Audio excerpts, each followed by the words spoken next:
Hi, I'm Lynn Morgan, your slipper-shod pastor. Today in my sneakers and hanging out on the back porch again until it gets too hot. Years ago, I heard a song by Tom Waits. And those of you who know him and know his distinctive gravelly voice, you can just hear him saying these words: "The large print giveth, and the small print taketh away."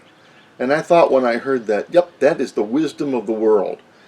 But when you deal with Jesus, you get the small print in large letters. Disciples come to Jesus, we're told in Matthew chapter 8, wanting to follow him, wanting to be his disciples. And he says to them, "The birds of the air, they have nests. The foxes, they have holes, but the Son of Man has no one to lay his head." He does not pull any punches. He says, if you want to follow me, you'll have no certain dwelling place. You're going to be taking a rough ride. And then to prove it, the next scene that we encounter after Jesus gives this warning to his would-be disciples is that his already committed disciples and him are in a boat. And a windstorm comes up, and the boat is being swamped. And where is Jesus? Ah, yes, you remember. Jesus is asleep in the back of the boat. And the disciples, of course, are beside themselves. They're afraid because of the storm itself, but I think they're also plenty outraged that this one who they're following, because he has the words of life, because he brings healing and liberation and freedom from oppression, from evil, he's laying asleep in the back of the boat while they're fearing for their very lives.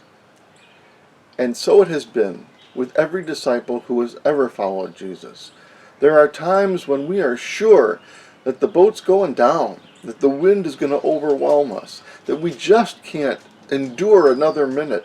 And we look around, and for all we can tell, Jesus is asleep in the back of the boat. Now, you know how this story ends, that Jesus calms the sea and stills the wind, and everything is just copacetic. But you know, for a lot of us, we don't get to that scene in our lives. We continue to go through a storm. We continue to live in anxiety. And we continue to look around and say, what is Jesus doing asleep in the back of the boat? And here's the lesson for that, I think. That whether the boat survives or capsizes, whether we walk out of the waters into the dry land or whether we drown in the middle of the sea, we're with Jesus. So that's all that he promised, that he'd be with us. Not that circumstances would always be great. Not that every storm that we're in would be stilled. Not that everything that we fear will not come to pass. Because anybody who's lived their life at all knows that some of the worst things that we fear do in fact come to pass. But Jesus is restfully present with us. Not scared of the circumstances, because he knows, as we need to know, that whether we live or die, whether we succeed or fail, we are in the presence of the living God who loves us and cares for us.